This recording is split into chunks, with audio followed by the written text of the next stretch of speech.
Hey, Deputy Mayor, I can't hear you all if you're talking.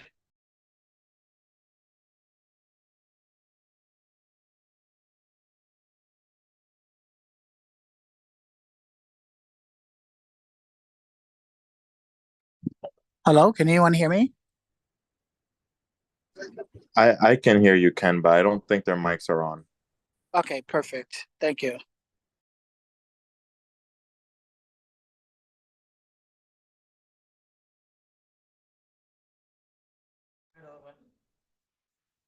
Okay. My apologies. We're going to start over. We were muted. So this is a call to order.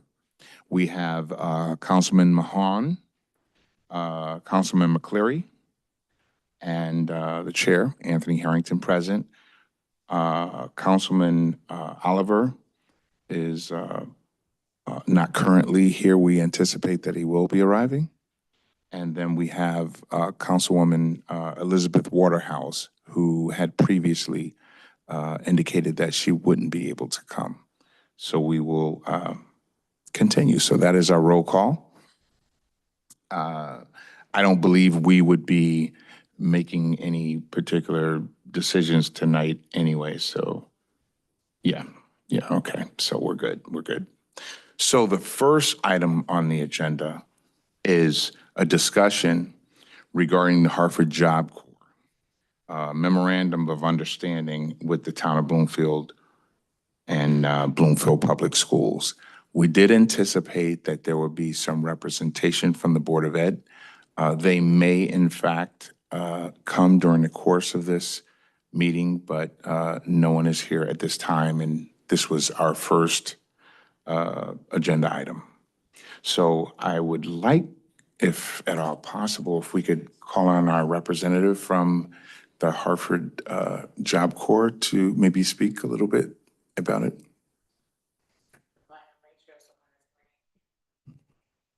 Yep, it's all set. Hi, good evening, everybody. Thank you for having me. My name is Adam Grabowski. I am our outreach and admissions as well as our career transition specialist, program manager at Hartford Job Corps. Big title, which means I bookend Job Corps, my two departments. It's the admissions process, enrolling our students or anyone who's interested in to come into Job Corps. But then the back end as well is we find their careers. We prep them, interview them, work on their interview skills, take them on shopping trips to get the clothing they need to be successful. And we also find employment with them. And we do have a few contracts with employers in our manufacturing, certified medical, and insurance and finance. So those are the three trades we offer. But we also help other students if we don't offer that trade to go to a different Job Corps where they can be successful. So before I get into this Job Corps in a nutshell though, I think it's always important to say what we do because everyone says, wow, if I knew that, and when they see the campus, and Mr. Harrington's seen it, our beautiful campus, I wish I knew that, or I wish I could have told my niece, my nephew, someone I knew, I wish I could have went through it when I knew the program, how amazing it is. And it's a career readiness. And this will go into what we're talking about as well, that we really want to help, and we're 16 to 24, our young youths and young adults, be successful in the workplace. And what I mean by successful is our students could be there from anywhere between 10 to 12 months on average, a max of 24 months. But what would be the point if someone came to Job Corps, graduated, was there for a short amount of time, and then they worked at a minimum wage job after we helped them? And so what's the point of Job Corps? Well, that's not what we do. We're going to help them through the enrollment process. We are 100% free. And I get that question a lot. Well, why don't I go somewhere else? And I'll say it, like Lincoln Tech, Stone Academy, who was in existence not too long ago. Well, those are $3,000 a year on average per semester. We're 100% free. So everything we're going to talk about here is 100% free. And you don't hear that a lot. And actually, in reality, when you break it down, it's a $40,000 to $45,000 scholarship. That's how much we spend, and the Department of Labor spends to take care of our 181 students, $40,000 times 181 students. And they're all entitled to the same thing. We are an accredited high school. We have a GED and a high school program. We are in line with everybody in this entire state of Connecticut. We go through accreditation. Our Job Corps diplomas are just as good as any other one. Bloomfield High School, New Britain High School, Hartford, Weaver, you name it. Our other claim to fame too, besides our academics, we are we are the only Job Corps that has now been approved by Department of Motor Vehicles for testing for our students to get their driver's license, free at cost, to not just our students, which has always been, but been approved by the Commissioner of the Department of Motor Vehicles that they're not even charging Job Corps for our students to get their driver's license. We have on-campus living, so some of our students come from all various walks of life, or some just say, I know I'm gonna buckle down, I'm gonna study, I'm gonna live in our dorms. Full working cafeteria, after-school tutoring. We have fun activities. We have a prom. Yes, we have graduation. We go to the movies. Our students work very hard, and so we want to make sure that they have that fun too. But I go to more importantly, and again, this will roll into our conversation, that we really want to set them up for success. We pay for every single one of their certificates. We pay for their CPR, their OSHA, their NIMS, their phlebotomy, EKG, you name it. We're taking that cost so they can be successful. And all we ask is soon, just be dedicated, go to school, follow the rules, and you will become successful. And then we'll take them on a shopping trip. We will help them with employment. We have contracts that, they go through interview processes, the student does it, but we prep them and they get employment. Our manufacturing students right now are making anywhere between 18, and actually that's even low, so probably 19 and about $20 an hour. We have one student right now, when Pratt and Whitney advertised, we're taking so many applicants, one of our 19-year-olds got a job.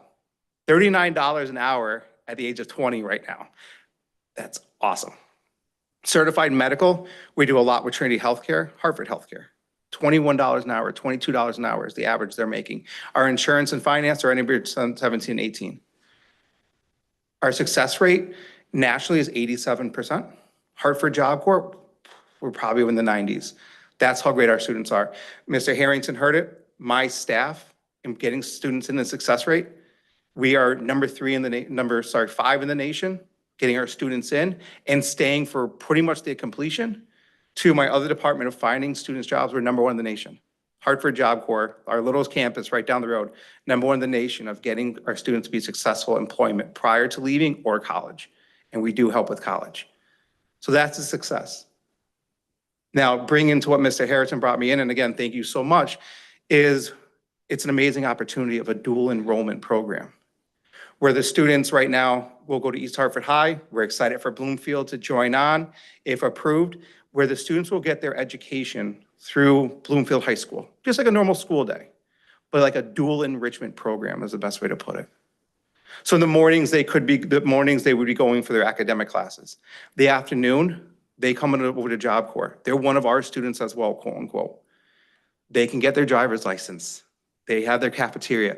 They can hang out after school just like one of our students are because they're our students. We're gonna still help them find their job. So they have that privilege of coming to Job Corps, still free at cost, transportation, you name it. So they're still entitled to that $40,000 scholarship, where that student may say, college isn't for me, and I get those phone calls. College isn't for me, college is expensive, I'll do it later on. Well, guess what? Come to Job Corps, you're graduating Bloomfield High School, you can go into our advanced trades. You can go into our college program, come our route, all free at cost. And so this is the opportunity, and thank you, Mr. Harrington, for bringing us in, because I think it is an amazing opportunity. We're excited to do it with East Hartford, and the application process like anyone else. But I will have one of my dedicated staff, so it's a face to the name. The parents know who they can call. We'll get them through the application process. We'll roll it right through, and then they can become one of our students as well and be very successful. So a diploma from Bloomfield High School, accreditation, certifications, the job piece, do Job Corps. Am I missing something? No, I want to add, I think there was some misconception about how the Job Corps could interface in Bloomfield. And so there was a feeling like, well, they work with students that, some reason or another, they didn't finish high school at their home base. And so there was that type of thought process, when in fact, DOL, it's a DOL affiliated organization. We're funded by the Department of Labor. Yep. Yes. So our federal And- program. And they have started a program in East Hartford, doing just the things that he's mentioning now. And I believe not every student that enrolls here is interested in going to college after. They may eventually, but right after graduation may not necessarily be their main approach to their future. It may be finding some training, finding a skill, and working. So I believe that given this opportunity, I think we in Bloomfield should basically take a strong look at it to see if we have some students that may find interest. They have an excellent manufacturing program. I was running a manufacturing program for the American Job Center a couple of years ago, and they have hands-on training. They also have affiliated businesses in the greater Hartford area where they've placed students. He talked about Pratt and Whitney. They also have an association with Asnuntuck, and maybe Capital one and that's Harcon and, yeah. So that's what, Harcon being right here in Hartford, they guarantee, I think they're just interviewed 12 of our students and they're taking 12 at a pay rate of $21 an hour. They interviewed them, they did kind of a group interview because, right, like Mr. Harrington said, yes, does Job Corps have that stigma? We do. That, I'm not going to deny that. But until, like Mr. Harrington's been on our campus, you see the energy, you see what our students are like, the hard work they're doing. It takes that whole stigma away, like, wow, I didn't know this was here. Like right down the street, back road, I think it was 20 minutes with this opportunity. So like I was saying with Harcon, she just took 12 of our students and we call it a work-based learning. So apprenticeship, kind of like an internship in a sense, but it's paid. And that's what a lot of our students want. We try to preach, hey, it's a resume builder. You may not be getting paid, but now they have the opportunity. It is getting paid. And most of them, and I say most because some are like, well, I'm going to Harcon, but I want to go closer to home. But thank you for the opportunity. I got my resume builder, and I got some money in my pocket, and now I can take the next step. Other ones have stayed. We have some that are stayed now for 6, 7 years when we look back to see who's still there in the success rate. Like I was saying before, Hartford, Trinity, our CMAs do their externships through there. And they're pretty much guaranteed unless, again, they decide to go back closer to home because we can get them anywhere from the nation. And they can go back home. They may leave, but other ones get hired right away at that pay rate. And like Mr. Harrington was saying, a lot of it is, I want to get my high school diploma, or I do want to get that career. I can't afford it, but I want to prove to my parents that I can help out the home. I can get a great job. I want to be the first one to do it. And I hear that story a lot. I want to be the first to graduate. And now they have that opportunity. Again, free at cost, driver's license. We're going to help them any way we possibly can. So thank you. So cutting to the chase, we did receive a copy of their standard, what is it called, MOU, called the Concurrent Training Agreement between high school and the Hartford Job Corps. So I will make sure that our new town manager, Alvin Schwab, receives it, as well as our interim town manager and our council members to become familiarized with it. If they have any questions, we can possibly, try to answer them. But I do think that it's something viable for us to look further into. And so I open up the floor wondering if there may be some questions that you'd like to pose. And if not, we'll move on. But are there any questions that any of our colleagues have for our guests? Okay. So at this point, the MOU is in our hands. And so I will communicate also with our clerk of council and see the best route to make sure the rest of the council is aware of it, and so we can move forward. Thank you so much. And again, I invite anyone for a tour. Just pick up the phone, give us a call. I will gladly do it. We always invite the community. It's something to see. It's better, it's easy for me to talk to, but it's something to see, as Mr. Harrington can tell you. Thank you. Thank you. Appreciate it. So we'll move now to item number 4. And given the fact that there is no representation from the Board of Ed, I'm just going to give a quick overview. It's listed as discussion and status update regarding the CNA program with Bloomfield High School and Capital Workforce Partners. Following the Summer Bridge program last year, there was some discussion about trying to engage students during the year. And so Capital Workforce Partners, as well as Bloomfield High School principal and representatives from the administrative side of the Board of Ed met, and they formulated a CNA program. And Capital Workforce Partners is providing approximately $159,000 for the program. They also are going to provide the individual to manage recruitment and other things, something we didn't have with Summer Bridge. So we're really extremely excited about it.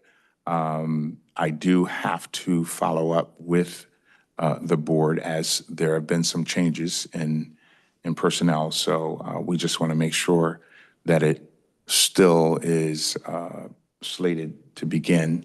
And so without any further ado, I will also ask our colleagues if there are possibly any questions relative to this program that you'd like to ask. I see no hands. Obviously, I think this meeting is probably going to be pretty quick. So we will have further updates relative to this program, because it really is going to be a great collaboration between Capital Workforce Partners, the board, the high school, and the town. So we will keep you posted on that. The next discussion is a status update regarding Bloomfield Summer Bridge. So the Summer Bridge program has been pretty successful over the last 2 years. We had a $100,000 commitment from the state the first year, a $100,000 commitment the second year, but we have not as yet paid a Goodwin College for this past year. And so we were waiting for the legislative session to end, which is May 8th. And we've been promised that it would take place then. The issue is, and I'm sure you could understand, I'm a little reluctant to ask Goodwin to move forward with their planning of this year's program in the absence of missing $100,000. I did speak with our state legislator today, Senator Doug McCory today, and let me just check on exactly what he said. I don't want to put any words in his mouth. As I knew I had to ask. So, please inform the committee that the item is on the top of my list, and you're working with me to identify the funding. So, he did ask me what the funding request would be for this year. I obviously asked for the same amount. He confirmed, at least in our discussion, that he would make every effort to get it. The issue right now is just timing, because many of the funders of last year's program asked us to immediately start planning for the next year. And we got all kind of befuddled in trying to find out where that $100,000 was. So it will be very important over the next week or so to pinpoint, the process, because we really need Goodwin at the table, who already has a program. And I just want to mention, this year's program is slated to be a bit different. WIOA requires that the enrollees between 18 and 24 are students that are not necessarily going to college. They have not decided what clear direction they want to go. It could be work, it could be further training, but it's not earmarked the same as the last summer bridge program, where everyone was expected to go to college and earn a few credits. So the whole concept has changed a bit because we're trying to meet WIOA standards. Now, with that, some of our students are probably going to be ineligible, like they were last year, based on income requirements. If they don't meet the other 10 or 11 eligibility areas. And that's why the Hartford Foundation for Public Giving was so resourceful then. They provided us about $20,000, and they paid for the students that were deemed financially ineligible or over income. And so I'm hopeful that we can cover those students as well, because we know firsthand that some of our students are going to be considered over income, especially if they're 17 and, if they're 17, we have to use their parents' income. If they're 18, we don't. So those that are 17 are probably going to be the ones that may have the hardest time coming in. But at any rate, we want to serve the same amount of students over the last 2 years, which was 20, and they were earning $16 an hour, 30 hours a week. So we're in the process of trying to put that together, and I will, before our next meeting, and maybe we may have to have a special meeting when we find out where this money is coming from. But at any rate, we're still working on that, so I don't want to belabor the point. We are excited about it. The, State Senator McCrory, who has provided at least the interest to continue funding the program, I think he'll find a way. And so we'll still be continued to be encouraged by that. And wonder if there might be any questions relative to this agenda item. Seeing none. Okay. So at this point, I think we will have reports from town staff, senior services being the first.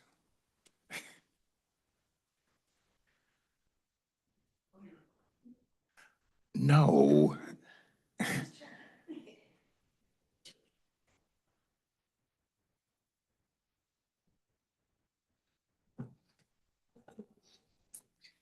Okay.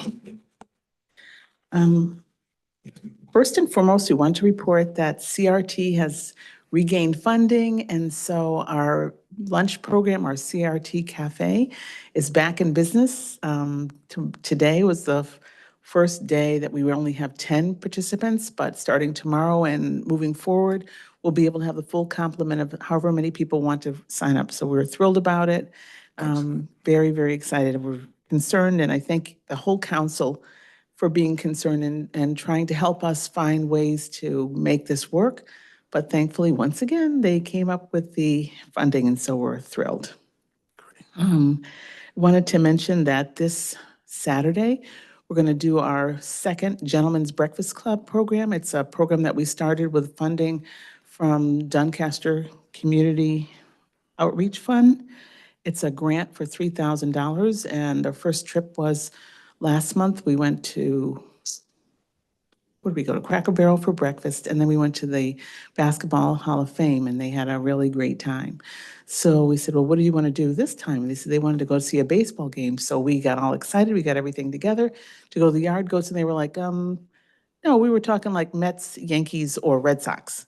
I was like, gee, that grant's not going to pay for all that. So we have a group of gentlemen 55 and over who are going to be going to see the yard goats on Saturday, go for breakfast, and we're going to see the Bowie Bay Sox. I guess they really wanted to see the Savannah Bananas who do a dance routine, but we can get tickets to that one. So it is what it is. Anyway, so that's a great thing. It's of no cost, and it brings gentlemen together to have an opportunity to just sort of fellowship. And so we're looking forward to that, and we're so thankful for Doncaster.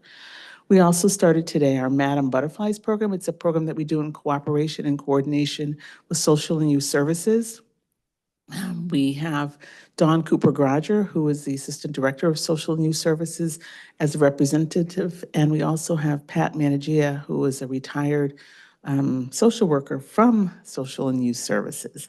And they have a wonderful time. They talk about mind-body issues. They talk about sort of taking care of your health and for you, and just sort of, I don't know, it's like a love fest. Today was their first day, and she said, if you want to, you can stop by.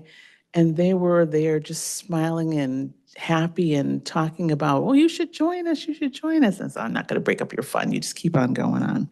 So it's that program is sponsored by the two departments, and they do trips and they go places and take care of doing special events for other groups, and it's something that we're very proud of and very happy about.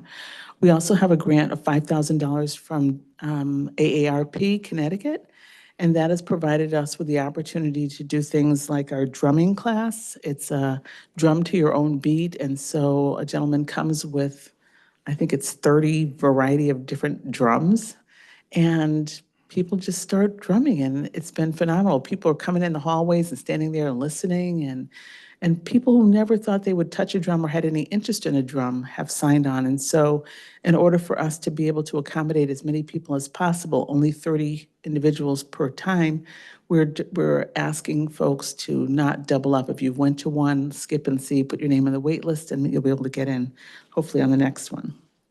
I wanted to mention that our food share program will take place again on the 16th. I believe that's the date, 16th and the 30th this month. The truck arrives usually around 12:45 to 1, and then the program goes on until 1:30 or quarter of, depending on when they run out of supplies or when we've helped everyone who was there. In addition to that, I wanted to talk about our Motown Happy Hour that's happening. We could invite you to sing next time, maybe. So that's going to be on the 19th, which is next Friday. We had thought that maybe we would do start off with 20 to 25 people. There's so much interest that we said, okay, well, we'll raise it to 30 and then to 40, and now we've capped it off at 50. And there'll be a DJ, there'll be food available, there'll be mocktails, so no one should worry. We don't need a permit for this. We have mocktails. What'd you say? You're oh, that's right. You are? Yes, yes. She volunteered to be the bartender, and she's bringing two youth that she knows very well. They happen to be twins, and they have the same last name. Who knew? So they'll be coming along also. We want to talk about, I just want to mention our adult disposable undergarment program, which we call ADUBS. ADUBS is very, very popular, and so popular now that we are finding it difficult to keep up with purchasing enough of the undergarments for folks who need it. I'm really happy that people are comfortable now and being able to come in and say, without a bag and without their sunglasses on and looking the other way, and just say, you know, this is what I need, this is the size I need, and we can get that for them. We've been very, very fortunate that we've been able to get some donations from quote unquote, a diaper bank that's located in New Haven. The only issue with that is that instead of being sort of like a pull-up type of undergarment, this one has the tape, and it does make the sounds that you sort of associate with a diaper. So we really are hoping that we can get more donations that help us supply the needs of folks. But we're very happy that people are willing to accept that help and not being ashamed of it. Then let's see what's on my next page. While you're turning, Yes? what would be the cost of one of those items? So a package of, the normal size package is probably somewhere between $35 to $45, depending on if you got it at Sam's Club, BJ's, Costco, or Walmart. There are occasions where there are sales. We try to buy our supply directly from Amazon, which usually has the best price, but it's a very, very costly thing. Everyone who's interested gets one package per month. We ask, it's only Bloomfield residents. We actually have, as people sign up, we take their information, and then there's a register so that we can keep track of, have you been here this month yet or not? I always had this interest in wondering what was going on, how people were managing. And so we thought, well, we would try it. And there was a lot of thought that no one would come, that no one would, you know, say, I need help and I could really use, you know, because what you're getting one package is not going to hold you for the whole month. Is you're still going to need to have some of your own supply, but that we can find a way to make it possible for you to have some ease and being able to take care of that need, you know, is a wonderful thing, and that the community has been very supportive, and so we're grateful for that. I think that's it. I don't have any other comments really to say, except to mention one thing about a month ago, a patron who was very frequently coming to the senior center became ill, and he passed out. And it happened during our food share distribution, and that individual was taken from the outside and brought inside to be comfortable while we contacted 911 to try and come and help. Anyway, it ended up that it was a very serious matter. He became unconscious and he stopped breathing. Luckily, we had nurses there. We have a public health nurse that had just left the building, but we had a nursing student, two individuals. One was the nursing instructor who comes to bring the interns there into the building, and another nursing student. The other students were on the other side of the truck still doing food share and were unaware of what was going on. She took that gentleman inside. When he passed out and stopped breathing, they immediately started CPR, and that's what kept him alive until help came from the police department and then from the ambulance. He was able to get to the hospital where they were able to also keep him alive. We notified his family, which was in New York for the week, and they were able to drive here and be able to say their final goodbyes before everything, you know, took place. But what a special thing for those two women who kept doing CPR to keep their gentleman alive and to make it possible for their family to see him while he was still alive. So we honored them today, and we just thank the University of St. Joseph for those students. They come every year. We've had the University of Hartford students and also UConn. This is the first time anything like that has ever happened, especially in the new Human Services building. So we were very grateful. We wanted to make sure to honor them. And just thank you so much for your time. I'm sure you don't have any questions, so I'll just go sit down. Yes, I do. Oh, really? Just one.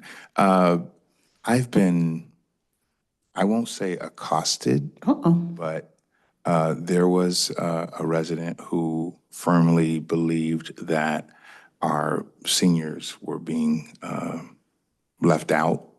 And so I wanted to know and it was in reference to housing. And I'm wondering if you knew of like elderly rental assistance or any tax abatement, would that be in your office or? Hands pointing to Camilla, who's looking in the opposite direction. I'm sure Camilla will address that, but what I want to tell you is that there is HUD housing for seniors in town. There are a number of, there's Federation Homes, there's, what is it? Interfaith One, there's Woodside Village, Coventry Place, and there's Interfaith Two over, which is Bester Lane. Of those, everyone has a wait list, and it's a lengthy wait list. And so although we have so many in town, it takes a very long time to be able to get in. And if you have some kind of serious whatever, you move up on the list, but the list is still a year, sometimes 2 years long. It's a very It's long almost time like to. Section 8. Yes, very much like that. Camilla and Social and Youth Services Department does an awful lot to try to help people and guide them. They have so much knowledge that they're able to tell people what's available and where it is available. But I guess that we would agree that it's a very difficult process. And for people who want affordable housing, it's a I think challenge. we had a comment or a question from one of our councilmen, McCleary. Yes? Councilman McCleary? Thank you, Mr. Deputy Mayor. Sorry I'm not in person. I had a work event that I had to attend, and I am driving back to Bloomfield, but I'm being safe because I'm on hands-free. But I did want to talk about the question that you asked Tony, Deputy Mayor Harrington, related to the assistance. As of April 1st, there's the renters rebates for elderly and totally disabled. They can visit the, I guess, town website to get the information. And so I know it goes out in this week in Bloomfield, and India and the Government Strategic Relations Department has done a very good job at pushing that out. So you may want to just get the gentleman's information or the person's information and send them. That program is open April 1st to October 1st. And so they should apply at Social Youth Services. And I'm sure Camilla is going to talk about that. We passed the ordinance that went into effect establishing a housing trust fund. And although the money isn't there yet, I think the Director of Social Services and Youth Services is on the Housing Trust Fund board. And so there are mechanisms to help support affordable housing. And so I look forward to that board meeting to kind of develop a plan to address the needs for housing for our community. Thank you. Thank you. Councilor Mahan? Thank you, Deputy Mayor. I'm also traveling due to work, so my apologies for not being there in person. It looks pretty lonely there on the dais, Deputy Mayor. It does. But what I've found oftentimes is with especially the services in town, but especially with senior services, there are a lot of programs and benefits and services that are provided by that department. But there is a slight disconnect with some of our residents not knowing, because I've gotten similar questions to you, Deputy Mayor, as to what we're doing for seniors in terms of housing, what's provided, and as well as what services are out there. There are a few residents that don't know, and I think partially that's due to the technological disconnect. But I wanted to ask our director, what are some of the ways in which you advertise? I know you've gone over this before, but if you can please refresh me on this. So we just advertise the information that we get from Social and Youth Services. They have it at Town Hall. They have it in their office. They put it up on the website. They have it distributed through the Government Affairs Department. And it's also in our office. We have two, pardon me? It's in our newsletter also. And we have flyers stands in the entranceway by the flagpole entrance that allows people to pick that up and to know what's going on. We also do talks about it. We've had individuals come to us. We were able to make a direct connection. We will call upstairs to Social and Youth Services and get them an appointment if someone isn't available at that time. When I say that there's a cooperative relationship, I really mean that we can make a call at any time. Camilla might call me and ask me, do I know about so-and-so and an issue they may be having, and how can we help them? and we do the same. And we work cooperatively in trying to support individuals because we realize the hardship that it is, not just, being lonely and having food insecurities, but just being an Alice family in and of itself incorporates so many needs that we are doing our best to cooperate and participate in any way that we can in getting the word out from social and youth services. Is that correct, Camilla? Social and youth services. And so at this point, we're going to thank you for your presentation. I see Councilor Mahan has another question, and then quickly we will offer the podium to our Social and Youth Services Director. Councilor Mahan? Thank you, Deputy Mayor. So I do agree that the communication amongst the human services departments is definitely phenomenal. That is one of the hallmarks of your departments. I want to know because I know that there is the planning is done far ahead for a lot of your programs and events. Is it possible, and do you ever advertise, let's say in our Bloomfield paper, let's say put out like a slight ad of like the next 3 months worth of events, just with like the title and dates or something of the sort? Or is that a possibility? Or perhaps I know mailing is quite expensive, but have you explored those possibilities? And I guess what have you found through exploring those possibilities?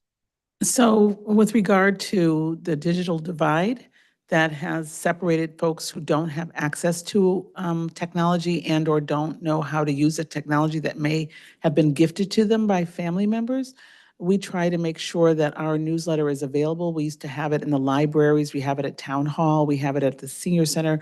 We also mail it out. We also email to those individuals who have email addresses. Some people want to have the paper version and also the email version. So if they're out and about and they want their friend to go with them to this, that, or the other thing, they can pull it up and show it to them. We have tried in the past to get information into the Bloomfield newspaper.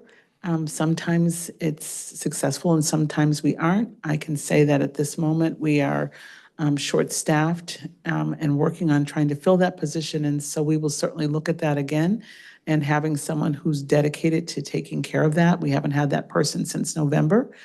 And again, we have flyers down in leisure services. We actually, within our building, or the Human Services Building, we are very, very good about sharing information and having information throughout the building and on our signboards within the electronic signboards inside the building, so that people might walk by and see it and stop in the office and say, can you tell me about so-and-so?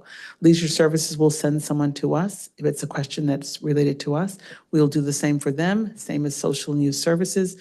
It's a very cooperative building. I think that the harmony that exists in that building is beneficial, not just for us as people in a workplace, but also to the people who come into the building, because we are not in competition with each other. We're in support of each other in everything that we do.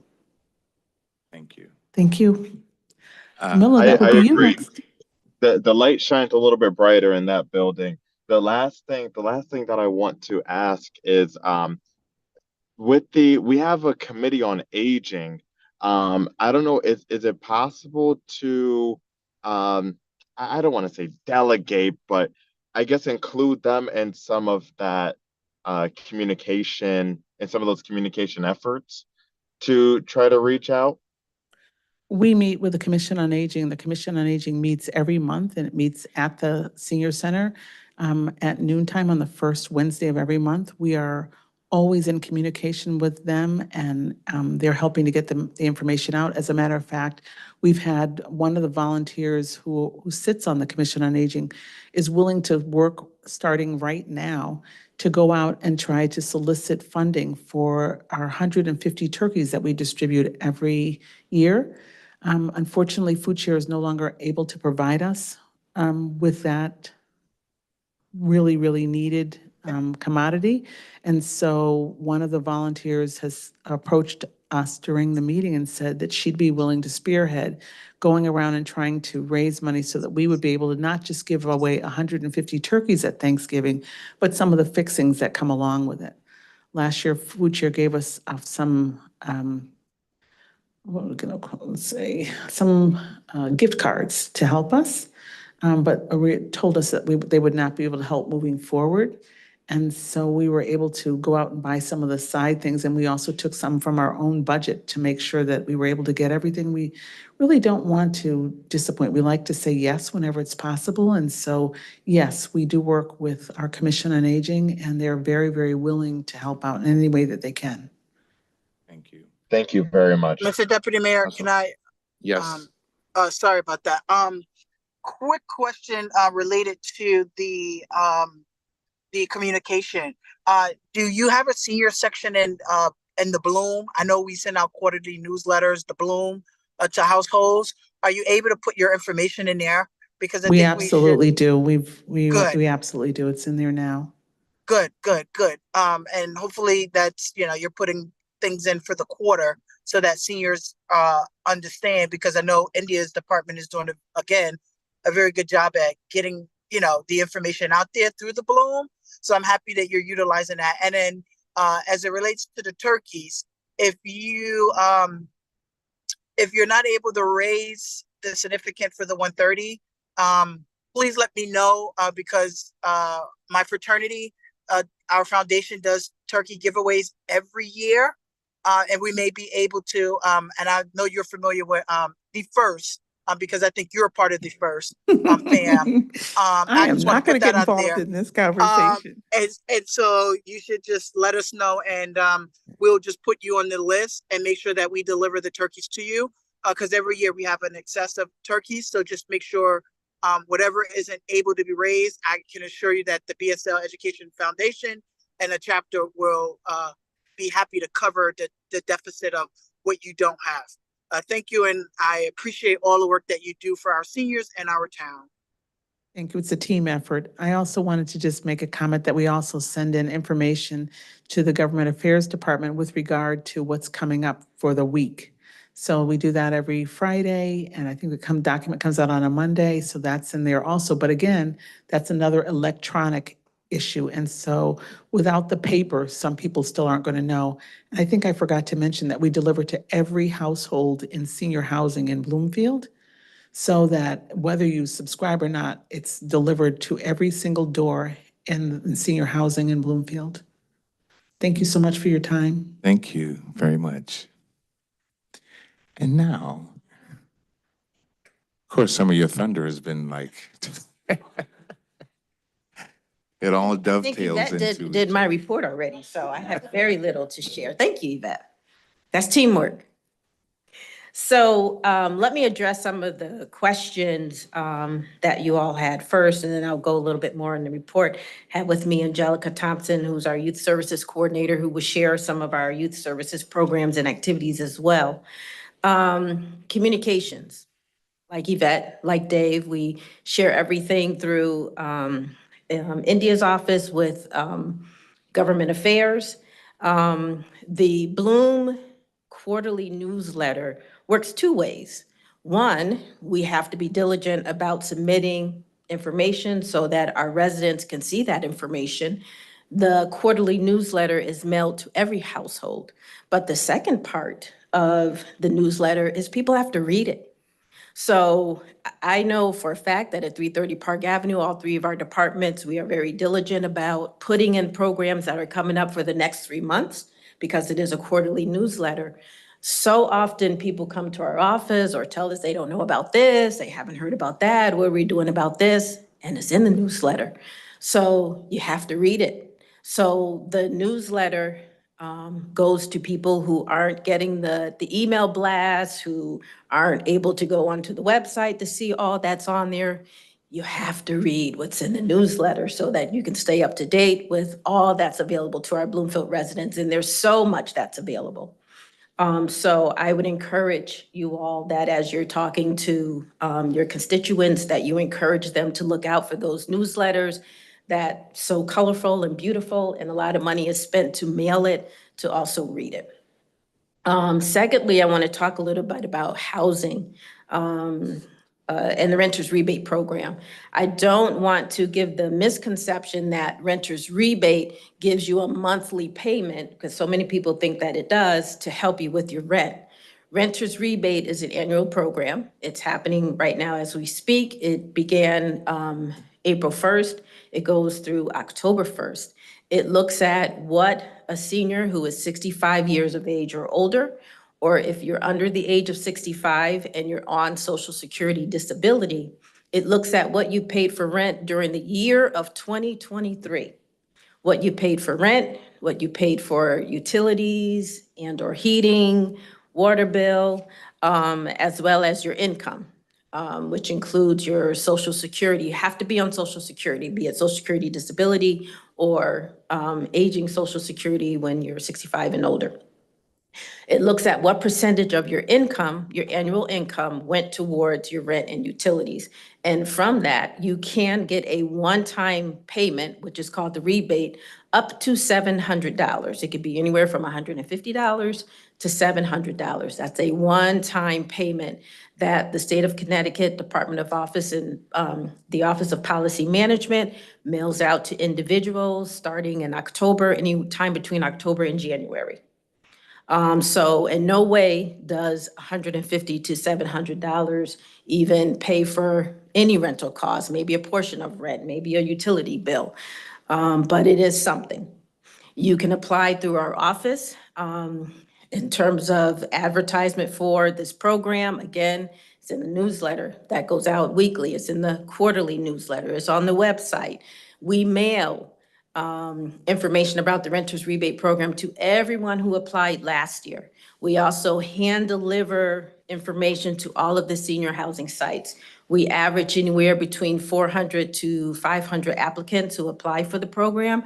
We know that there are many, many more people who may qualify. So again, as you're talking to residents, please let them know that this program is available to them. In terms of senior housing, it is a challenge, not just in our community, across the state and across this nation. Affordable housing, everyone's looking for affordable housing. I don't even know how these young adults who are graduating from college are able to leave their parents' home to be able to afford rents. Here in Bloomfield, I see one particular apartment complex that's starting at $2,900 a month. So who can afford that when you're on a fixed income? Senior housing, you can have a wait list from anywhere from a year to 2 or 3 years. Bloomfield, our senior housing is the largest stock of affordable housing in Bloomfield, and it's hard to get in. I wish I had the magic wand or the secret to moving people up on the wait list, but it's difficult because as our population is aging, baby boomers are aging, they're looking for affordable housing, and that wait list is just, I have no words for it. The stock of apartments aren't keeping up with the number of people who are in need. You mentioned, Deputy Mayor, about Section 8. Section 8, you have to wait until they open up the application process. You submit your application if you meet the criteria. You hope that your name gets drawn to go from a lottery to go on a wait list. And the wait list for Section 8 is even longer than the wait list for senior housing. I know folks who have been on that wait list, India's nodding her head, 10 years, 15 years. And they've even decreased the amount of Section 8 vouchers that are available as well. So it is a challenge. It is very much a challenge, and I wish we had an easy answer. I see there's a hand up, so maybe. Yes. Counselor McCleary? The renters rebates program, is it just for renters or is it also for mortgage assistance for seniors? So the tax assessor's office runs the program for homeowners, which is the homeowners elderly tax relief program, and you get, I think, a small discount or a credit towards your property taxes. The renters rebate program, which is run through our office, is only for renters. Again, you have to be age 65 and older, or if you're between 18 and 64, you have to be on Social Security disability. I believe also, isn't there a income criteria? Yes, and I can let you know that as well. Again, we're looking at the year 2023 for renter's rebate. If you are a single individual, the maximum gross income for 2023 cannot exceed $43,800 for the year. If you are a couple, the maximum is $53,400 for the year. Okay, and again, you must be a renter for our program through Social and Youth Services. Councilor McCleary? So thank you for that. I have a question about that because I know some people's, like the Alice population, sometimes don't qualify for those things. Is there any flexibility for us, or is that by OPM? It's a state of Connecticut program. So is it possible for us locally to create a program to be supplement to that so that those folks in the Alice population can participate in that? Because when I talk to the tax assessor, I think that is also a problem with the mortgage assistance program that they run out of their, The tax. the tax rebate program is a problem with income, particularly if you're on Social Security and you're married. It sometimes put people over by $50, $100, and they just don't qualify and they really need it. And so I'm trying to figure out a creative way. Hence, if you read the Housing Trust Fund ordinance, it allows that board to help with things like that. And that's why I'm so eager to get that board up and running so that we can, we're not gonna solve the affordable housing issue, but I think we can add to the puzzle, right? To try to solve a piece of the larger issue here in Bloomfield. And so I don't know if we're working with TPZ and your department, senior services, leisure services, the town manager, the mayor, and the minority party to kind of like all come together to do so, because what I'm afraid of is that HUD has changed their focus on how they deal with affordable housing, and it's no longer investing in like housing authorities. It's more going through private developers to build and outsourcing the housing, which is causing the problem that we have now, in my opinion, and from my research, because it's not investing in housing authorities in the community. It's these big, large developers who are trying to make profit, and, you know, it's market rate, market rate, market rate. And what you said, you brought up a property that's like $2,700, right? That is affecting $2,900 to $4,000, and that's affecting the market rate, which is driving the supply and the demand. And so how do we fix that here in Bloomfield so that our residents who want to move and downgrade out of their homes are able to move in the affordable apartment, sell their homes, young families come in the cycle? And so I don't know what the magic silver bullet is, but I just look forward to that committee getting together and like working with Gorman, New York, and having some resources at your disposal so that you can attempt to address the problem. Sure. Thank you. Thank you. So I'll move on to some other things, and then we'll have Angelica come up and share information on the social services end. We work in conjunction with Leisure Services to provide summer camp scholarships, which is a 50% discount for up to 2 weeks of camps. You do have to meet income criteria. I don't have the income guidelines on me right now, but you can contact our office to get additional information on that program. Energy assistance program is still going on. In our office, we have Community Renewal Team, also known as CRT, who completes the energy assistance applications for heating and utility assistance. The worker in our office next week, Friday, is actually her last day, but individuals can go to Weathersfield Avenue. They're no longer providing assistance for oil deliveries. However, if you are still in need of applying, and if you had any deliveries between November, I think through the end of March, that are unpaid or not, because you can also get a credit. You can apply for the energy assistance program to see if you get approved, and they can submit a payment to your oil vendor and either pay a delinquent balance or you'll have a credit on the account. But you can still come in and apply for utility assistance, like for your gas bill through CRT. Operation Fuel Their program has closed out. Since they started online applications, they have been backed up with processing applications. They provide $500 towards an oil delivery or a utility bill, like your electric or your gas bill. And in addition to that, you can get $500 towards your water bill. Right now, they are processing applications that were submitted in the beginning of February. And we're here right now in April.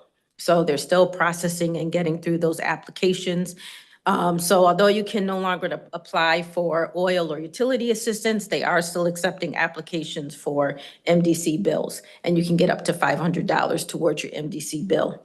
And I know MDC will be, if they have not been already, in our community with doing shut-offs. So if you're at risk for a shut-off, please call our office so we can give you some guidance and assistance. Our department responded to a fire at the end of March that impacted a two-family home here in Bloomfield. I believe there were a total of 9 residents between the 2 apartments. In this fire, it was deemed uninhabitable, and we had to place the individuals through the Uniform Relocation Act into hotels.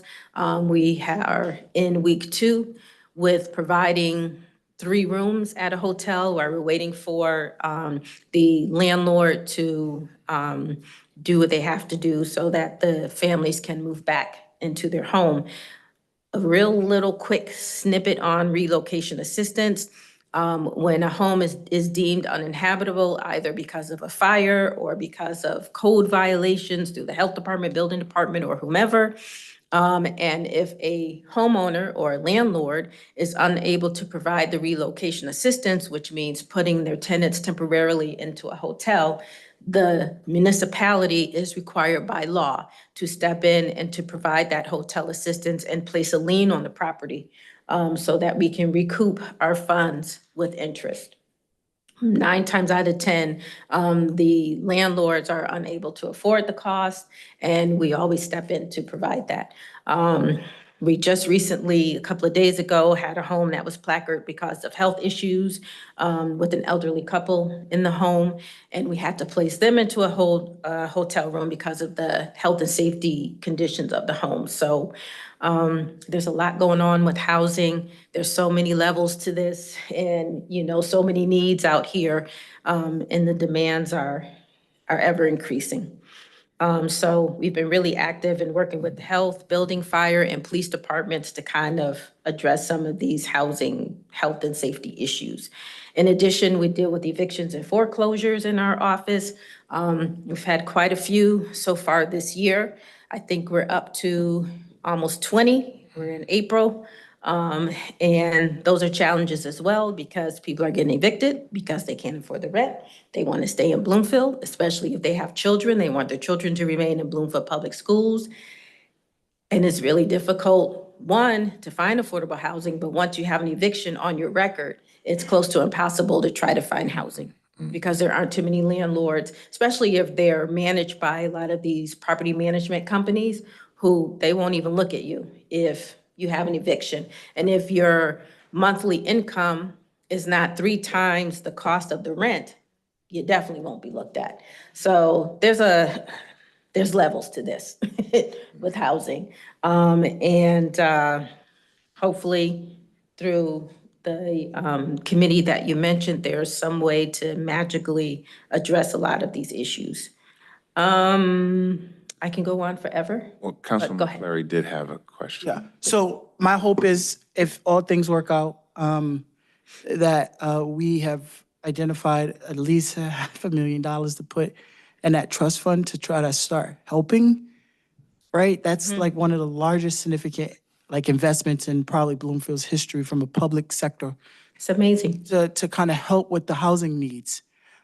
Because if you don't have decent, safe housing, you don't have your morale and just you as a human being is just, in my opinion, is diminished. And I believe if you take care of the most vulnerable, I keep saying this, take care of the most vulnerable people in this community, the people who are doing well will be okay, right? And so I hope that it is able to do something to help with that because I know housing rehabilitation is also a big issue. And so that's why I'm looking for us to do it. I know the state rep had the, is it agent in place or agent at home? Right. Have we have any outcomes from that? I know there was money available. Yeah, and we're the not- application went out. Applications went out. We weren't involved in that process, so honestly, we don't know. We helped with getting applications out there. We don't know what happened with the selection process and So have how many people been households. selected? We don't know. We haven't received a report on that. So they did select some folks. Okay. Good, and some people from Bloomfield got selected? Yes. Good, good. I just want people to be selected. I'm not making, I just want to make sure that, that is an option too, because I know we worked together to develop the program around the housing rehabilitation, and we submitted 4 different rounds, and the state just doesn't, I don't get why they don't see the benefit from it, and so we have to do something locally, fundamentally, I believe. yeah. And so I'm working also with Gorman New York and the TPZ to create a linkage fee. So it's a commercial linkage fee for commercial properties that are coming into Bloomfield. And proposed, we have $17 per square foot in addition to their building permit. That $17 per square foot and the linkage fee will go into that housing trust fund so that there's a revenue source for the housing trust fund. Continue to grow. So that it can continue to grow and so that we can continue to do things like bringing down the cost of construction for like development so that affordable housing, and it also has inclusionary zoning. And right now we have a section of the policy that says that a certain number of housing needs to be set aside for affordability. I want to change it from a number of units to the number of livable square foot, a percentage of livable square foot, because I think that's going to make the major impact in addressing and bringing that demand and the pricing down in the, in this market. And so, like, I look forward to like attending those meetings and like coming up with creative ideas and working with TPZ so that we can like move the needles to support your department, because I know that is a heavy lift when it comes to housing, because I think Bloomfield has like maybe 3 or 4 like apartment units that's on, and most of them are like 1 to 2 bedrooms. You mean for senior housing? Not senior, just in general on like Zillow and Realtor. And I Right. think there's only like 5 houses on the market right now, which is concerning, right? That means we have no housing. And for a community to have no housing is, to me, unbelievable. It's a good thing, but it's also a bad thing on the other hand. It shows that people want to live here and move here, but then it shows that if people do have those crises that you are talking about, there's no options for them to stay in this community. So I think we have to address that. Yeah. Thank you, Councilor McCleary. And just to say to aging in place, I know that was the name of the program, but in general, there's levels to that too. Because yeah, you're talking about affordability, you're talking about, taxes, you're talking about aging homes. As the homeowners are aging, so are the homes. We know the cost of construction and repairs has increased since COVID. So being able to afford to safely live in your home is one level, but also to get services to help you with staying in your home is a whole nother level. So housing, there's so many tiers and levels, and we can go on and on all the rest of this evening about that, but there will be plenty of opportunity to have those kinds of discussions. One thing I wanted to mention too, and I want to send a shout out to Warren as well. He started providing these monthly reports to all of our departments on our incoming and outgoing phone calls. And I get them and I'm like, okay, right, Warren? So I started really paying attention to our reports. And what I'm noticing also is that since COVID, we're seeing a significant increase of people just wanting to deal over the phone. So as a social worker, case management used to be, you come in, we set up an appointment, you sit down, you meet with us, you bring in your paperwork, we'll make copies, we'll fill out in person these applications. People are busy, people work, people have schedules, and it's very difficult to come during our 9 to 5 office hours. So I just want to give you a little snippet on incoming and outgoing phone calls for our department. In the month of October, we had 4,657 calls. That means a lot of times we are doing case management over the phone with people and emailing. They're not coming in person and sitting down with us, which is normally the point of contact that we count in terms of the people that we are servicing. We are certainly not servicing 4,657 people in person in our office, but we certainly are over the phone. The month of November, we had 4,004 phone contacts. February and March, a little less, and I think that has a lot to do with energy assistance, because right before that November deadline, when the moratorium kicks in and shut-off notices are put on hold, our phone calls kind of decreased, but we're still at 3,600 calls in February, 3,200 calls in March. So I find it very interesting that as a social worker, our services have now shifted to doing more, not face-to-face contact, but over the phone and emails and all of those other things. So an interesting fun fact for our office. Councilor McCleary. Sorry, do we participate in like 211, 311? Is it 211 or 311? I know certain areas of Info line, the info line. 211? Yeah, and do they refer as? Oh, yes. So do you have the data on how many referrals? I can get that for you. I don't have That's it with coming me. out there? And then just keep an eye on that, because maybe you may need to have like, not a call center, but like maybe outsource of a call center to kind of help, because I know you can't take all of those calls because of your staffing levels. And so Yeah. you just want to, I just want to just caution you to keep an eye on it and start to like think of a solution, because as that uptick happens, you need to have the ability to be able to address that. Because it looks like the way you're delivering your services is changing. And so changed. you have to, keep up with the best practices. And so if there's anything that we can do, just let us know so that we can best support you. Absolutely. Thank you. Absolutely. And I will end on that and let Angelica come up and share a little.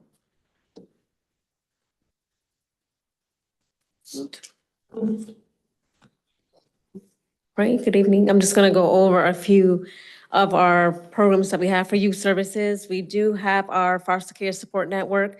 Our grant application has been renewed for the next 2 years for the fiscal year 25-27. The dollar amount will remain the same of the $48,769. So as always, we try our best for program and services to keep up with the influx of costs to make sure we are still delivering great services for our RISE program. For our juvenile justice, we do have 2 new board members. We had a vacancy with our juvenile review board committee members. They will be required to attend 2 restorative justice trainings that they have to get a deeper understanding of what the JRB process looks like in terms of the restorative practice and how to make sure that we're delivering good services when they come in for our hearings and intakes for our juvenile review. As the springtime the weather has gotten warmer, our cases have been steadily increasing. We right now currently have about 15 that are on the caseload with our JRB case manager.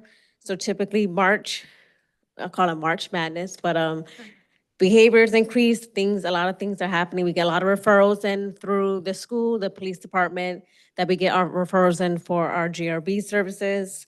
In terms of our groups, our after-school programs are currently running at full capacity. We do anticipate a vacancy of 2 staff vacancies. We do anticipate one within the end of this month and the next month as well. So we're just in the process of planning on how to continue to deliver program services with the limited amount of staff that we are anticipating. For some youth employment, our largest program that we do for the summertime, the application is currently open. The application opened at the end of March. Let me see. The end of February, the application open is, you can find the application on capitalworkforce.org. The town of Bloomfield will be the provider for our services that we have. Currently, when I looked into the applications this week, we had 130 youth that have applied. And there are some limitations with that. They actually have to complete the application and submit it. So we had a total of 70 that actually submitted the application. So I have my team working on screening the applications to review to make sure they have everything in. This year for the program, we anticipate having our 6 weeks. We do 120 hours with the youth for the whole summer. We put in for a request to have between 20 to 25 youth, but that all depends on the funding that we receive through our funders. We have not received our final anticipated number of slots that we'll receive, but I'm still banking on the higher or low end to determine what we're going to do for programs and activities.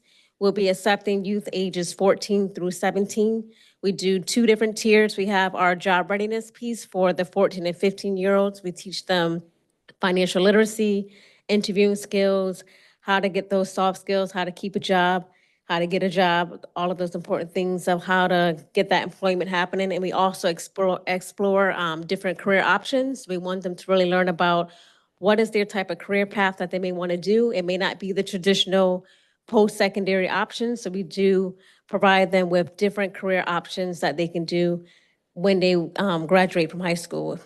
Last year, we did a college tour. For this year, we're going to actually try to expand it a little bit more and go to a few more different places. We do a mixture of four-year universities, community colleges, and we try to have some guest speakers come in from different trades that come in to explain to them about that career path and how they got into it, and entrepreneurship. So we really want the students to have a well-rounded experience with the summertime as well.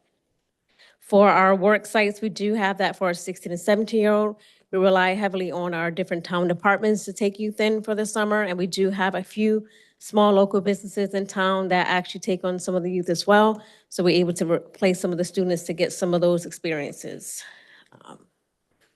In terms of our other youth programs that we do have going on, we do have our CAMS program with our 7th and 8th graders that's coming to an end towards the end of this month. It was 10-week second session. It goes by really quick. We do plan on having our finale for that program towards the end of the month. We do have our tribe, our young men's group, mentorship group. We have concluded the piece that we partnered with the Wanted Project, and we had different guest speakers come in talking about different topics on self-empowerment to get the young men to really learn more about themselves. And now we're just wrapping up to do a final presentation and a few more outings with the youth to get them to wrap up everything to have some more time together. It's a really good group as for that piece. We do have our mini sunbeams. This is for our younger elementary youth. And this group is always a top group. It fills up really quickly. We have currently 15 youth for that one. And they focus on a variety of topics of self-promotion, self-care, self-regulation. They do some group outings. They just finished their outing last week. They went to Urban Air and they closed the building down, I heard.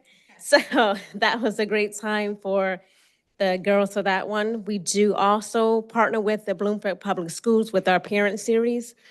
Last month, we focused on financial resiliency and how to restore your credit when things go wrong and how to get yourself on a budget and to find different ways to overcome those challenges. And that was a really good turnout with that.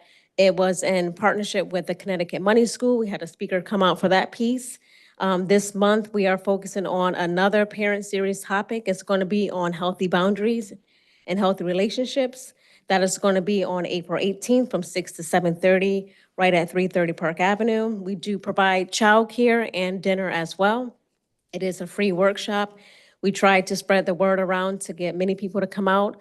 They actually extended it to Bloomfield Public staff as well, so it's not just for families. So they do have it open for staff that if they want to attend as well. We have another big event coming up. We have a community kickball event. We have done this event before COVID, so this is going to be our kind of second finale for this one since COVID. It is a partnership with the police department and Tiffany Rice, our Assistant Youth Services Coordinator. She's working diligently to see if we can get other departments to participate. This event will be on May 11th at 330 Park Avenue. We're going to be using our softball field. The focus of this one is having the youth, they'd like to have an organization that they would like to donate to a cause. So they're still in the planning process of what that organization is they want to donate and raise money for. They will be selling concessions. So the students are working together in terms of pricing and budgeting in terms of how much they're going to sell concessions for. We also partner with the other group, Project 330, our leadership group. They'll be part of that group as well. That falls right in line with the National Drug Prevention Week. They're going to be focusing on a project of drug awareness for vaping and marijuana. And if there's any additional topic that youth want to provide some dissemination of information, they're going to put together some displays to kind of get the awareness out there. And they're also going to do pre-Mother's Day flower sale. They're going to have some bouquets for purchase as well to help with that donation cost for what they want to do as a group for the donation for their cause. We look forward to this event. It's very, very fun. We do have the police officers. They do plan on actually participating as well. So I'm looking forward to that. I'm hoping we have really nice weather. We plan on having it start at 10 o'clock. It'll be ending by 1 o'clock. So there will be more information once we finalize the details for who all is going to be able to participate with us for that event. But the date is locked in for May 11th. We also have our Project 330 Leadership Group. I'm very proud of them. They actually did their first podcast episode recording. So we do have a podcast called 330 Talk that is aired on Spotify. And we had our Project 330 group put together their first episode and their topic of choice. They worked on it in February, which was Black History Month, and they focused on hair texture and colorism. And that we just aired it probably 2 weeks ago. So I'm really looking forward. I sent the communication out to the parents. I do have to work on getting our major communication out for more people to know about our podcast. Is it possible for it to go on the town website, India, so that people can click on it? Yes, we do. It's on our town No, I'm talking website. about on the main page, Oh, like the the main page. landing page. Like, Okay. you know how it scrolls and it has like the tax, the budget stuff? Like, if we can just put Mm-hmm. it there, I think it would be interesting to like the community to hear what our kids are Mm-hmm. Yes. doing or saying. And if it's something that they're doing, why not like put them out front Mm-hmm. instead of burying it for people to like look at it? Because if people don't know it's there, then they don't know to go to your page and look at it. So Mm-hmm. if we could just put that up on the front page of the website, I think that would be really good for our young people and build their confidence in knowing that we are supporting them here in the town of Bloomfield. I think that's a great idea, because right now, to navigate it, you have to know it's through our department, but it is on the website. Was there a comment or no? Okay. It is on the website, and it's something that the youth really got into. We devised it where there's different groups of different levels. Everyone doesn't speak on a podcast. Some are not comfortable with that platform, so we have them as the engineers, the marketing, different levels. They do all the marketing and content creation, and we have our speakers that are very well versed with the podcast, and they actually help run it. And then we have Q&A, and we do have all of our participants participate within the podcast as well. They're looking forward to putting together their next episode, which I'm really excited about, really advancing it and getting more information out there from the youth perspective. We also have our robotics group. This is our advanced robotics group. This is our third session. We had 1 and 2 with the level 1. And then we actually had those same students, if they've completed level 1, they got able to participate in our advanced robotics program due to the level of detail and attention that's required. We do have a smaller group size. We have about 8 participants for this program. And at the end, we do a highlight and we show the parents the actual robots that they actually build and put together. The robots are very advanced. They have a camera that can do recordings, and they can have different routes that the robot can actually manipulate and do. So we have the students learn the operations behind that, and then the engineering piece behind for the robotics.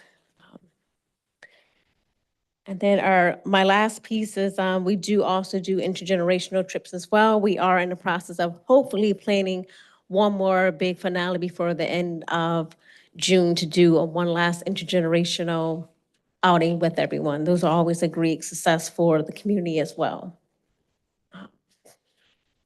Did anyone have any questions for youth services programs? I know that was a lot of the programs that I went over.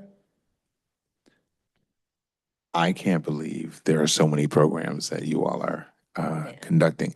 Before we call our last presenter, I do want to acknowledge our town manager, Alvin Schwab, who is on board here, and also our interim town manager, Sharon Howe, as well as our town attorney and Councilor Lloyd. And, just want to make you all aware that these are tremendous programs. And I'm sure that our leadership is making acknowledgement of all of these things, because I think tonight a lot of information has been provided. So I'm very thankful about that. And I don't want to dull in or we have leisure services coming up next, and there's quite a number of areas that he's going to cover. So I thank you so much for your presentation.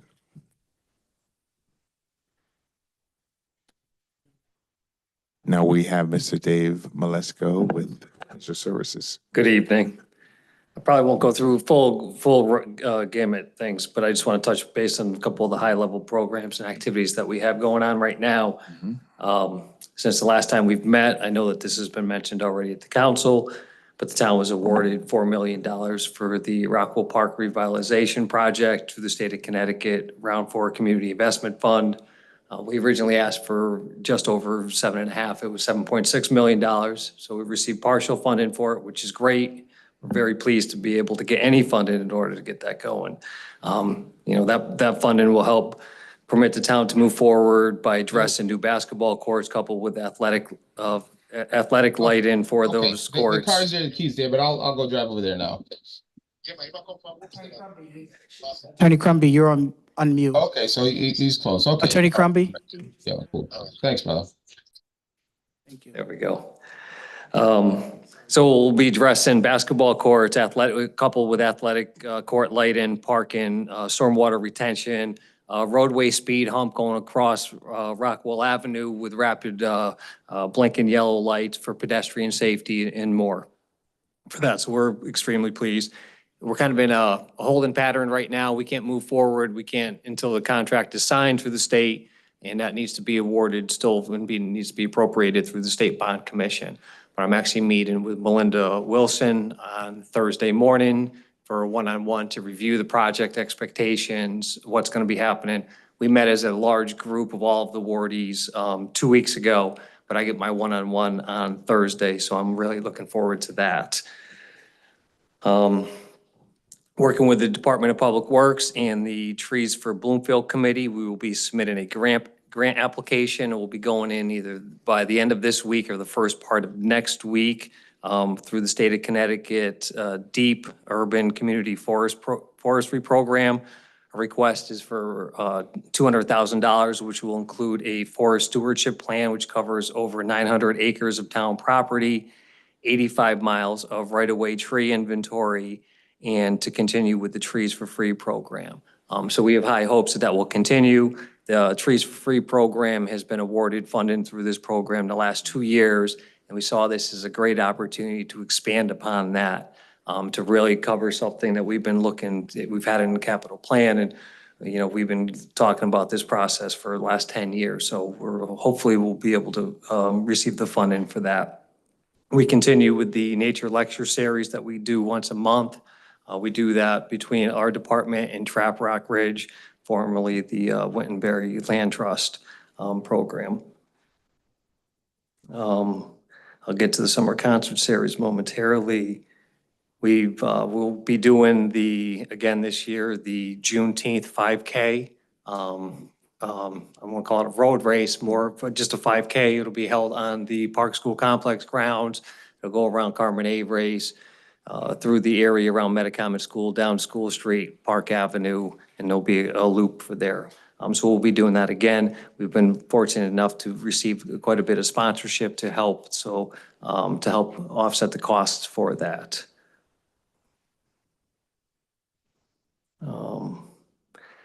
This week here, with it being school vacation, we are hosting a camp for youth grades K through 8. We have 40 children participating this week, so it's been a pretty active center. Yesterday was great that the eclipse fell on the same day. The library held activities outside. They were giving out free glasses. They had gourmet cookie truck that was there, so our kids were able to participate in that. So it was pretty cool to see everybody out there doing that. We are in the process right now of doing interviews for our summer aquatics program as well as our camp programs. Our camp programs, we have really no worries about that in terms of retaining staff and getting new staff.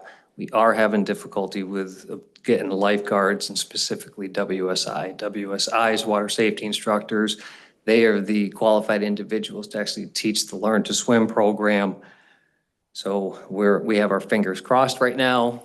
We're looking at candidates. We're looking at a much different approach than we typically have been. If you didn't have your WSI, we wouldn't even entertain it. At this point in time, we're looking at lifeguards, and our number one question is would you like to teach? Are you interested in teaching? We will train you. We will provide that training for you. So that we've already arranged it so that we have a service. I think it's through the town of South Windsor that'll begin in the first, either the first or second week in June to send those kids there to get certified. But it's a problem. It's not just a Bloomfield problem. It's a Connecticut and nationwide problem. Matthew attends the quarterly aquatic sessions, and they're all complaining about the same thing right now.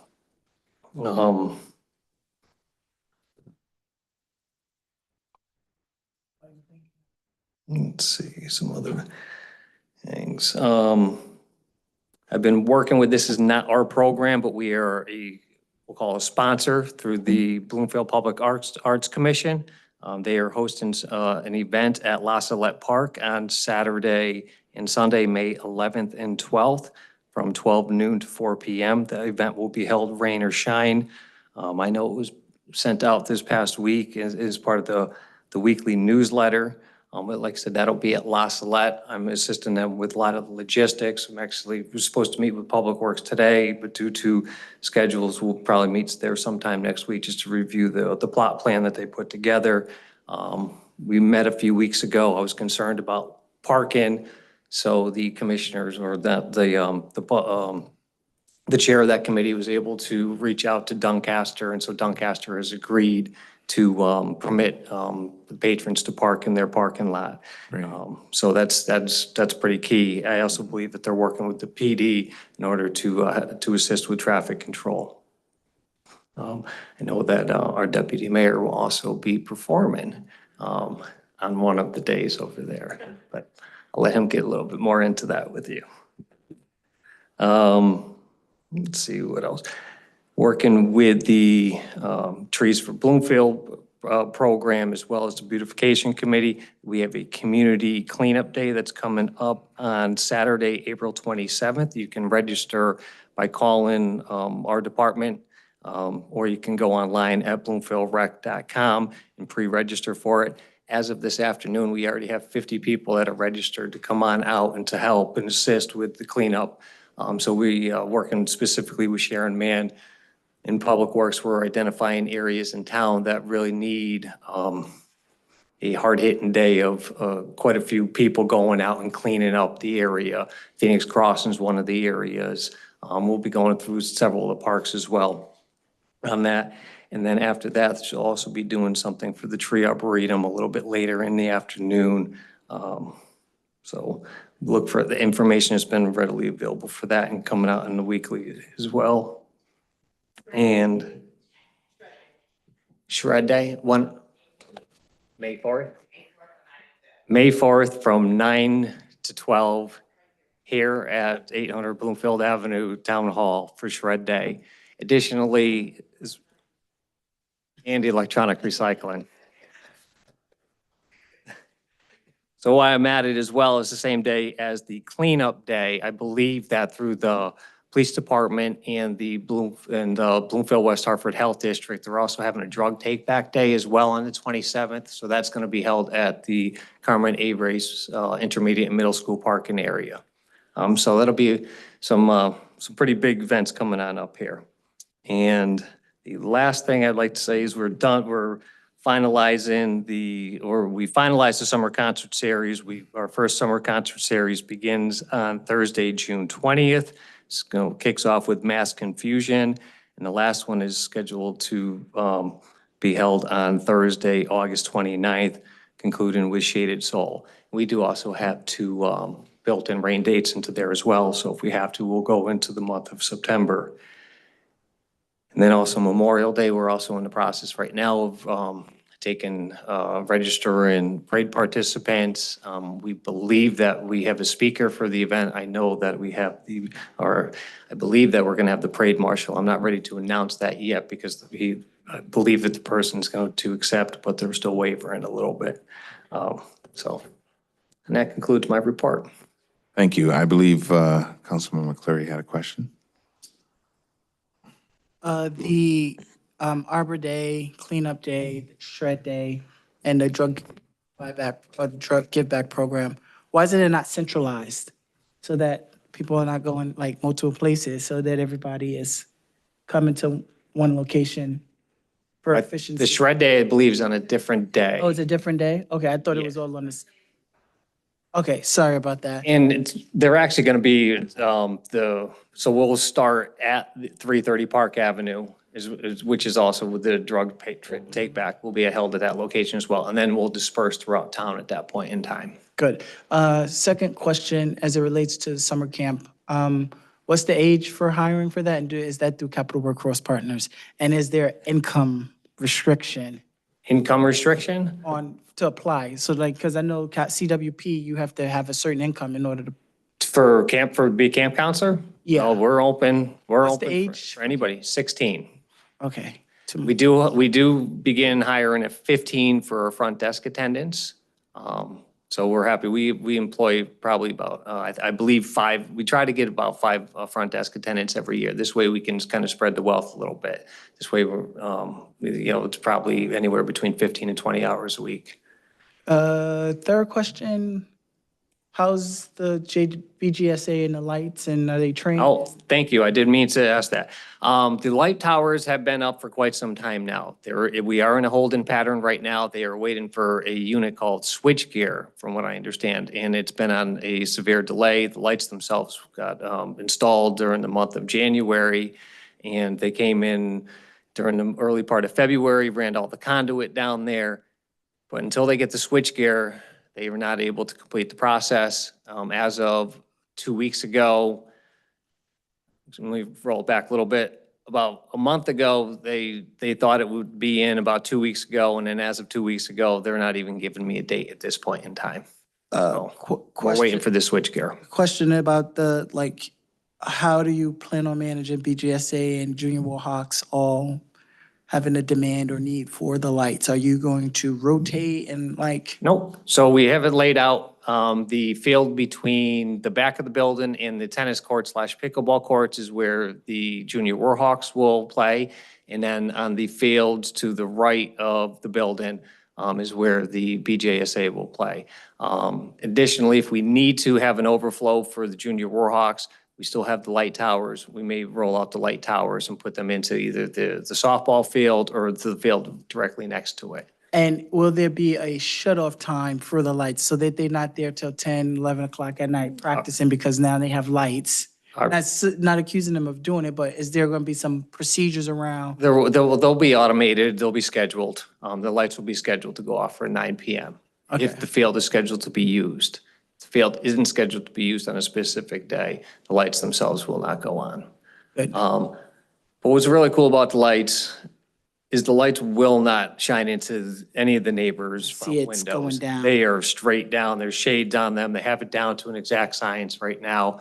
So when you develop the lamps, they give you a grid so that you can see what the light exposure is going to be based on the number of the grid that they put together. And there's no spillage. Thanks. for Is, that. is there going to be any increased insect repellent or extermination during that time? We will not be. We're actually working with the CEC right now to come up with an educational component on this. Putting pesticides and chemicals on fields is not always the most desirable and best thing to do for the users of the fields. And specifically being with the proximity to the school, since it's not a high school, we're not allowed to treat the way that people would like them to be treated in order to help knock that down. There's also not an exact science in terms of like mosquito repellent.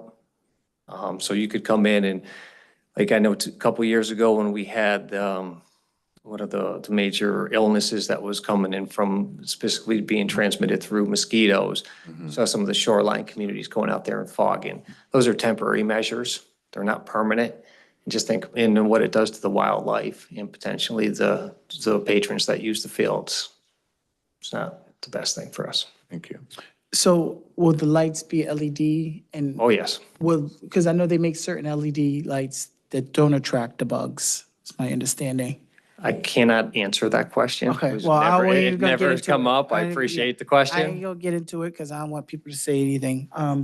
The final question I have is relative to Philly Park, and have you met with the committee and the status of the park? I met with the co-chairs, and we're actually going to be meeting this Thursday. It's actually going to be on the agenda.